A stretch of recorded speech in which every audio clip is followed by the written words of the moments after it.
संचालक महोदय का, साथ साथ मैं यहाँ की प्रबंधक कमेटी का भी बहुत बहुत धन्यवाद करता हूँ कि उन्होंने मुझे यहाँ आने का अवसर प्रदान किया। साथ साथ श्री गुरु रविदास मंदिर डेरा कपाल मोचन के जो गद्दी नसीब है महाराज निर्मल दास जी, उनके चरणों में भी मैं नतमस्तक होते हुए उनका भी धन्यवाद करता हूं कि उन्होंने आशीर्वाद देने के लिए मुझे यहां बुलाया। मेरे सामने दो मांगे रखी गई हैं। मैं सबसे पहले उन मांगों को ही बात रख दूं। एक मांग ये है कि गुरु रविदास महाराज जी के नाम पर देश में एक आध्यात्मिक केंद्र होना चाहिए, जहां हमारे बच्चे गुरु रविदास जी के नाम अध्ययन और शिक्षा के क्षेत्र में पीएचडी कर सके। मैं आपको विश्वास दिलाता हूं और गुरु जी को ये विश्वास दिलाता हूं कि जो समाज ने यहाँ मांग रखी है, इसको हम लोग आने वाले साल समय में इसकी पूरी प्रक्रिया को जान के किस तरह से तैयार होगा, हम लोग इसको बनवा के देंगे। मैं इस बात से आप लोगों को वचन देता हूं। ये किसी नेता की जबान नहीं, ये आपके खून की जबान है। ये जबान कर तो सकते, झुक नहीं सकते, मेरी बात है। दूसरी एक मांग है कि गजेटेड छुट्टी होनी चाहिए सतगुरु रविदास जी के नाम पे। हाँ, ये बड़ी दुखदायी बात है कि सरकारों ने अपने अपने हिसाब से इसको ढाला। जहां जहां जिनकी सरकार होती है, जिनको अच्छा लगता है वो छुट्टी कर देते हैं, जिनको अच्छा नहीं लगता वो छुट्टी नहीं करते। लेकिन यहाँ पर मैं जानते हैं कि सतगुरु रविदास जी महाराज सिर्फ हरियाणा में नहीं, उत्तर प्रदेश में नहीं, पंजाब में नहीं, पूरे देश में और पूरी दुनिया में पूजे जाते हैं। पूरी दुनिया में उनको मानने वाले, उनके नाम जान, उनके जो है अनुयायी पूरी दुनिया में रहते हैं।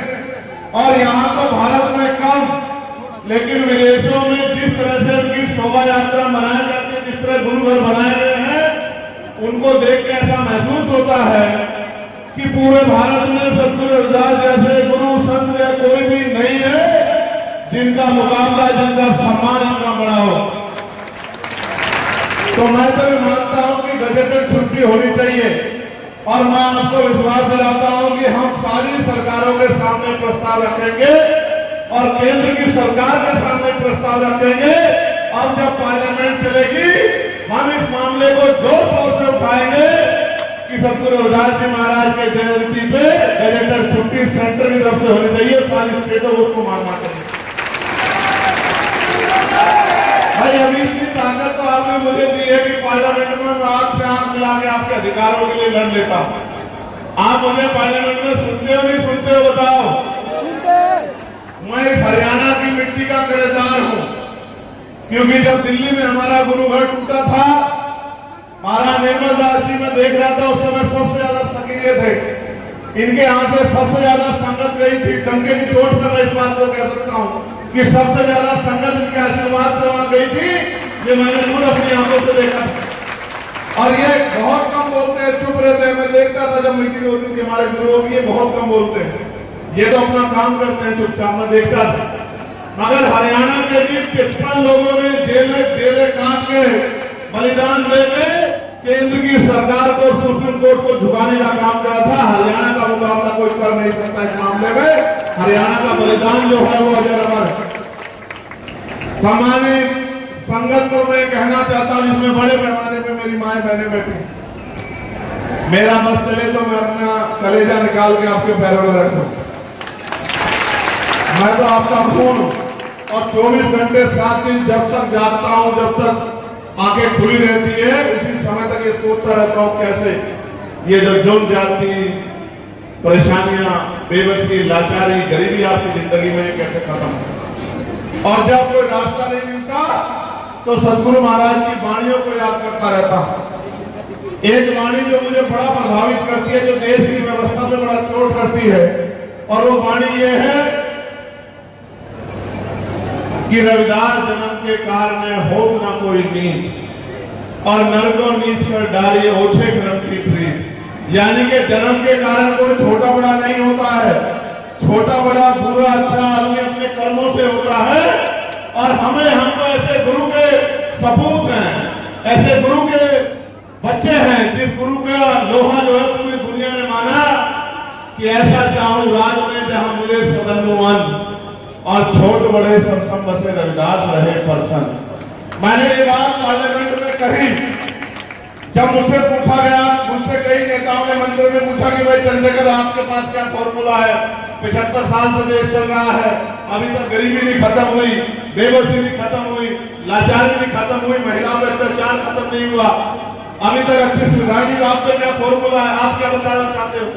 तो मैंने कहा कि हमारे सदगुरु महाराज ने कहा है कि राज ऐसा होना चाहिए जहां कोई छोटा बड़ा ना हो, जहां कोई ऊंच नीच ना हो, जहां कोई भेदभाव ना हो, जहां किसी को खाने के लिए अन्न की, तन ढकने के लिए कपड़े की, सर ढकने के लिए छत की, पीने के लिए साफ पानी की कोई कमी ना हो, सबके लिए भरपूर हो।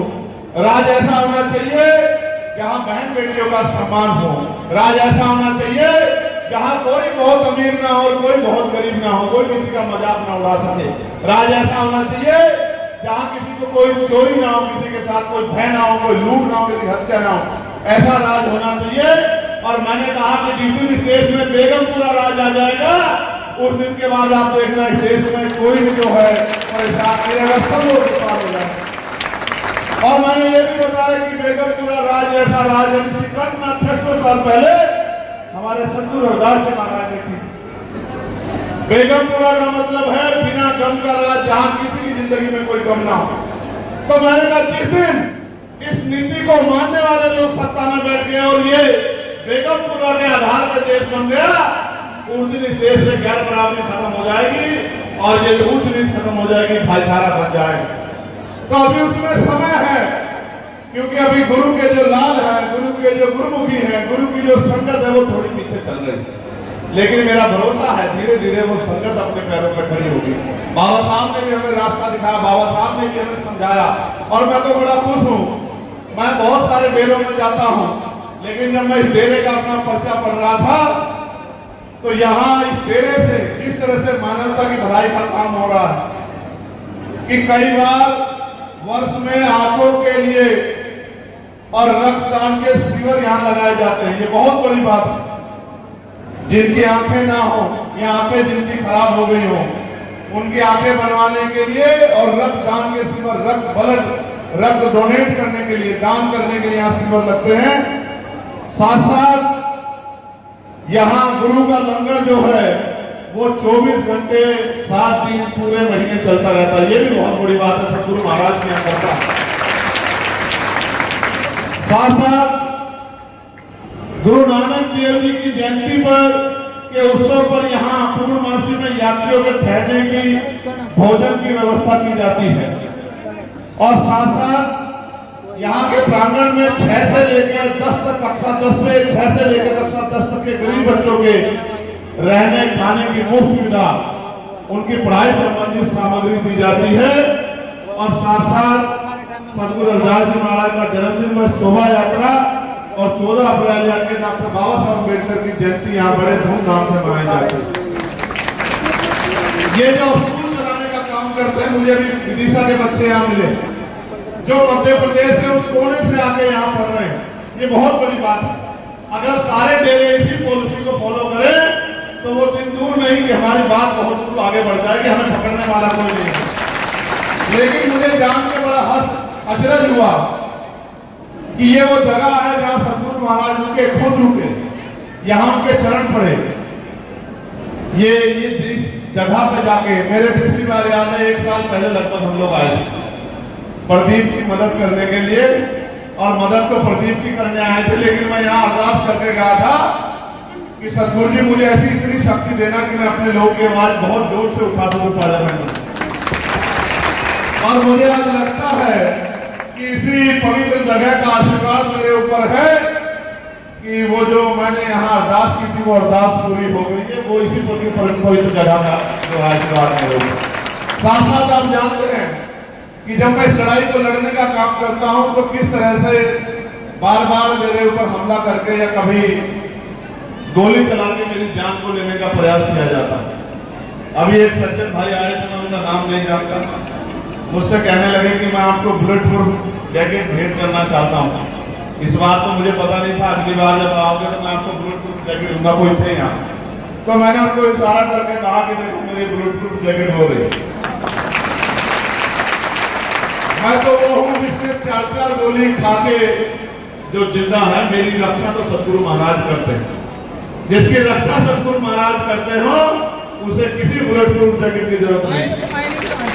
तो मैंने उनसे कहा कि भाई जान एक दिन जाएगी, लेकिन दुख होता है कि आज भी आजादी के 75 साल बाद भी मेरी माओ को वो सम्मान का जीवन नहीं मिला, मेरी बहनों के सपने पूरे नहीं हुए। हमारा पढ़ा लिखा नौजवान बेरोजगार घूम रहा है, पढ़ के हाथ में रोजगार नहीं है, थोड़ी बहुत जमीन हम लोगों के पास है, बेबसी की जिंदगी हम लोग जी रहे हैं। अगर कोई प्रार्थना करनी है तो ये प्रार्थना करो मेरे साथ मिलके कि जितना जल्दी हो इस देश में बेगमपुरा राज आ जाए। और जिस भी देश में बेगमपुरा राज आ गया, फिर देश को इस देश वास्तविकता में विश्व गुरु बनेगा और दुनिया में इसका झंडा जो है बड़े स्थान पे लहरेगा। फिर इस झंडे का कोई मुकाबला नहीं कर पाएगा जब इस देश में बेगमपुरा आ जाएगा। मैं महाराज जी का भी धन्यवाद करता हूँ और उनसे आशा भी करता हूँ कि उनका आशीर्वाद सबको मिलता रहा। अब उनका आशीर्वाद अपने बेटे अपने बच्चे को भी मिलेगा। उनका आशीर्वाद, उनका हाथ हमारे सर पे भी आएगा, क्योंकि हम भी समाज के लिए कफन बांध के घर से निकले हैं। महीने महीने घर की तरफ नहीं देखते। कल मैं छत्तीसगढ़ में था। महाराज जी छत्तीसगढ़ यहाँ से हजारों किलोमीटर दूर। कल मैं छत्तीसगढ़ में था। छत्तीसगढ़ में समाज की लड़ाई लड़ते हुए वहां गुरु घासीदास जी हैं, उनकी एक पवित्र जगह है गिरलोदपुरी, उसमें जयखान उनका निशान को काट दिया। और जब सम्मान की लड़ाई लड़ने, जैसे हम दिल्ली में गए थे गुरु घर की लड़ाई लड़ने, तो जब वो लोग लड़ाई लड़ने आए तो 200 लोगों पर मुकदमा लगा के नौजवान बच्चों को जेल भेज दिया। कल मैं उनकी लड़ाई लड़ने गया था।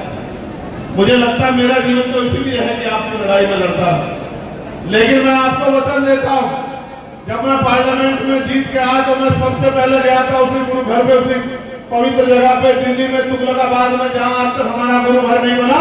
इस सरकार ने वादा किया था, सुप्रीम कोर्ट ने वादा किया था। मैं वचन देकर कहता हूं कि सरकार की ईंट सीट बजा देने अगर जल्दी हमारा गुरु घर नहीं बना, जिस गुरु घर के लिए हमारे लोगों ने बचा। मैं आपसे दोनों हाथ जोड़ के आपसे प्रार्थना करता हूं कि आप अपने बच्चों को गुरुओं के रास्ते पे लेके चलो। इधर उधर मत जाने दो। हमारे लोग इधर उधर घूम जाते हैं, फिर वहां से पिट के आते हैं, फिर वहां से अपमानित होके आते हैं, फिर कहते हैं कि भाई हमारा अपमान, अपने डेरों में आओ, अपने गुरु घरों में आओ, अपने महात्माओं के, अपने संतों की बात सुनो। संतों का रोल आप नहीं समझते हमारे जीवन में कितना बड़ा है। ये वो हैं जिनकी वजह से गुरु की वाणी हम तक पहुंचती और हमारे द्वारा आने वाली नस्लों तक पहुंचती है, हमारे घरों तक पहुंचती है। अगर संत ना हुए तो गुरु की वाणी हम तक नहीं आएगी। गुरु की वाणी हम तक नहीं आई तो फिर गुरु के विचार को आगे नहीं बढ़ा पाएंगे। हमें धन्यवाद देना चाहिए संतों का और उनके चरणों में नमन करना चाहिए, उनकी बात पे चलना चाहिए। जैसे सब लोग अपने संतों की बात के पीछे खड़े होते हैं, हमारे लोगों को भी अपने संतों की बात के पीछे खड़ा होना चाहिए। अगर वो दिन को दिन कह दे तो दिन मान लेना चाहिए, अगर वो रात को दिन कह दे तो रात को भी दिन मान लेना चाहिए, क्योंकि गुरु कभी गलत नहीं होता, गुरु कभी गलत रास्ता नहीं दिखाता। अगर हम इनकी बात में पहरा देंगे तो मैं लिख के देता हूं कि किसी की मजाल नहीं होगी हमारे लोग कृपा उठा के देखने मेरी बात को आप याद। तो मैं यहाँ मोदी साथ संगत के लिए प्रार्थना करता हूं, सदगुरु जी की कृपा आशीर्वाद आप लोगों पे बना रहे और हमेशा बेटा भाई होने के नाते मैं अपनी जिम्मेदारी को अदा करता रहूंगा। जो वचन समाज ने मुझे यहाँ दिए हैं, मैं विश्वास दिलाता हूँ इनको बहुत जल्दी पूरा करके और जिस दिन इनका आधा काम मैं पूरा कर दूंगा, फिर माथा टेकने के लिए यही आऊंगा डेरे पे और यहाँ माथा टेक के इसकी आधी बात को मजबूत करने का काम करूंगा। लेकिन विश्वास तो ये है कि बहुत जल्दी हम इसको पूरा ही करवा देंगे। बहुत बहुत धन्यवाद। जय गुरुदेव, धन गुरुदेव, सतनाम, सत साहिब, जय भीम, जय भारत। बोलिए